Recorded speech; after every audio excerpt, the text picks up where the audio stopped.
If you've been following this channel long, you know I'm a huge fan of using reading to improve your English. And today I've got a special treat for you. In this video, we'll explore the useful vocabulary found in the 2005 Marvel Zombies series. Now, I can't just read it cover to cover. That would cause my channel to get deleted. But I can point out all the amazing idioms, fantastic phrasal verbs, and wondrous words only native speakers know to help you take your English to the next level. First, a quick summary of the story. In this series, there's a zombie virus on Earth that affects both humans and superheroes. The superhero zombies soon run out of people to eat. Before long, the Silver Surfer comes to tell them that Galactus is coming to eat their planet, so the heroes must find a way to stop him. The first part of our story shows our zombie heroes trying to kill Magneto, and Spider-Man tells him, "Face it, Mags, there's no way out. Do you really want to go to all the trouble of fighting us off when you could just succumb to the inevitable and give up?" Here we have the useful idiom, go to all the trouble of doing something, which means to make a big effort to do something that may be difficult or inconvenient. In this case, Magneto is making a big effort to fight everyone, even though it is difficult. Next, we have the verb succumb, which means to give into something, and it often collocates or goes with words like temptation, so succumb to temptation, pressure, succumb to pressure, or illness, succumb to illness. In this case, it basically means to accept defeat. Also here we have the adjective inevitable, which means it is certain to happen or unavoidable. So Peter Parker's telling Magneto that his death is inevitable. He is sure to lose and succumb to death, so he might as well just give up now. Daredevil also speaks to Magneto and asks him, why put yourself through one last struggle? The phrasal verb to put someone or oneself through something means to make someone experience something unpleasant or difficult. So Daredevil here is asking Magneto why he would put himself through one last struggle. Why continue to experience something so difficult and unpleasant? After making contact with heroes hiding in space on asteroid M, Magneto tells them, "I can't talk now. We are on radio silence until you hear from me again. It's not safe here." So the noun radio silence means a period of time with no communication or response. You might hear this in a movie when one criminal is talking to another criminal and saying that the police are watching or are listening to their phone calls. So they are on radio silence. They are not supposed to contact each other no matter what. Later in this issue, Spider-Man is ashamed that he ate Mary Jane and Aunt May, to which Giant Man says, "Spider-Man, please, there's not a person here who didn't eat a loved one. All the Avengers had a piece of Jarvis. He almost didn't fight it. It was horrific.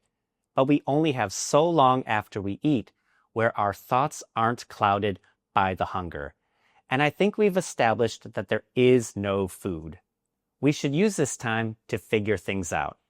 Here we have the idiom, one's thoughts be, so am, is, are, was, or were, clouded by something, which means to be unable to think clearly because of strong emotions or confusion.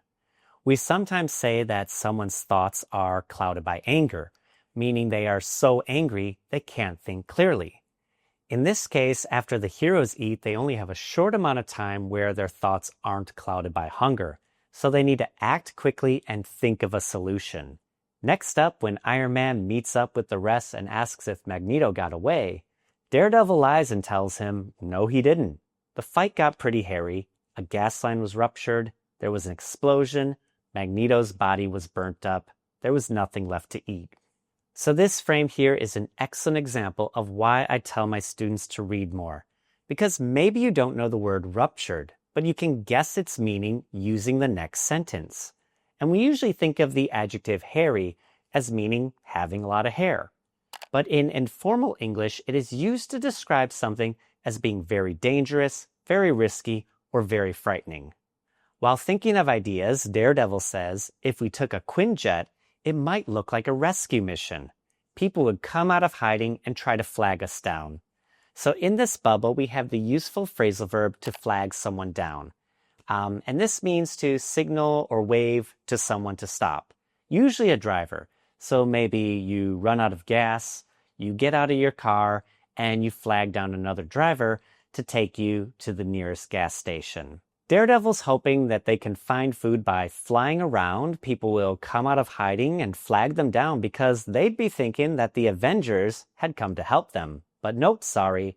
They're only there to eat them because they're infected with the zombie virus. Later in the battle with the Silver Surfer, Iron Man tells Wolverine to toss him into the fray.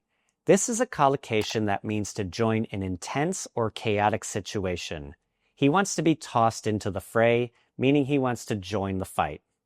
During the fight, the Beast and Black Bolt are able to hold the Silver Surfer, and Beast tells him, "You can't hold out forever. We're going to wear you down eventually." Here we have two fantastic phrasal verbs.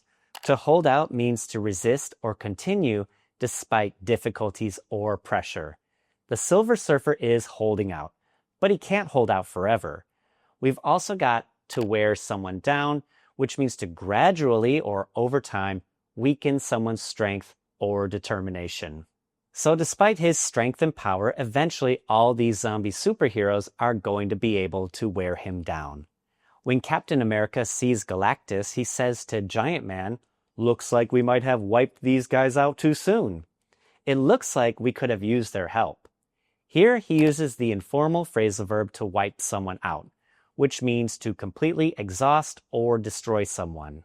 So you could say, work really wiped me out today. I'm completely exhausted. Right after, Giant Man says to Galactus, "I don't mean to rain on your world-eating parade."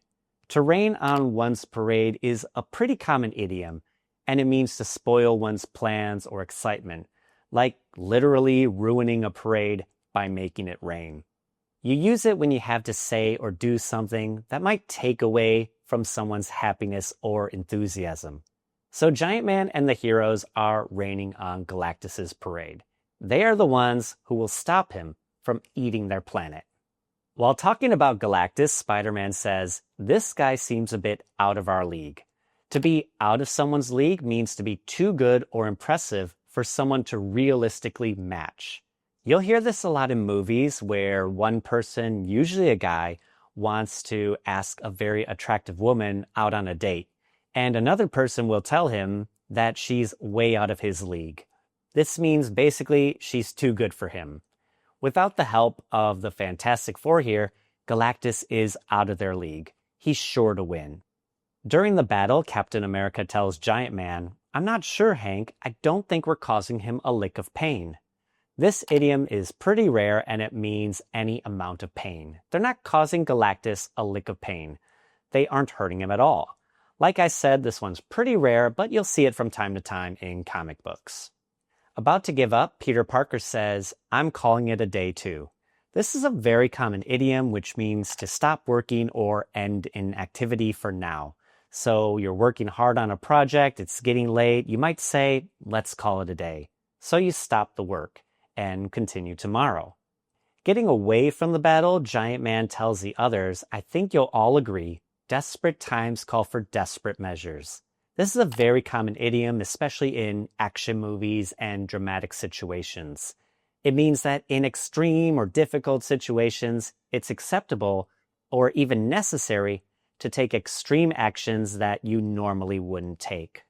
In other words, when things get really bad, people might have to do things they wouldn't usually do. So he has no choice but to do something drastic and extreme to save everyone. So you've probably noticed the zombies in this story aren't like those we usually see in zombie movies. They aren't brainless or can't think. They can plan, and they can feel bad about their actions. But sometimes the hunger for people becomes too great and they are forced to eat people to make that feeling go away. So Bruce Banner comes up with the disgusting discovery that he can pull food out from his stomach and eat it again to stop from going crazy. He tells Giant Man, "It's kept me from turning into the Hulk, and it's helped us all keep our wits about us so we can do our work." He uses the phrase to keep one's wits, which means to stay calm and think clearly, especially in situations where you're under a lot of pressure. Like in the situation they are in now, he's keeping his wits. he's staying calm. Back to the battle with Galactus, Peter Parker asks, who called in the cavalry? The idiom to call in the cavalry means to ask for backup or help when things get tough. The word cavalry originally refers to soldiers riding horses who would rush in to rescue others during a battle. Over time, the phrase became a way to describe getting help in a difficult situation. When planning which parts of Galactus to eat, Rhino says, dibs on the eyeballs. The word dibs is an informal way to claim something before anyone else. It means, I want that first. We often use the full expression, I call dibs, especially with our friends when we want to reserve something for ourselves. It's common in casual everyday English. So when Rhino says dibs on the eyeballs, he's jokingly claiming that he gets to eat the eyeballs. So there you have it. Marvel Zombies is more than just a wild story. It's packed with amazing English expressions that you can actually use. Hopefully you picked up some killer vocabulary without getting bitten. Keep your brain safe and your English sharp. See you in the future.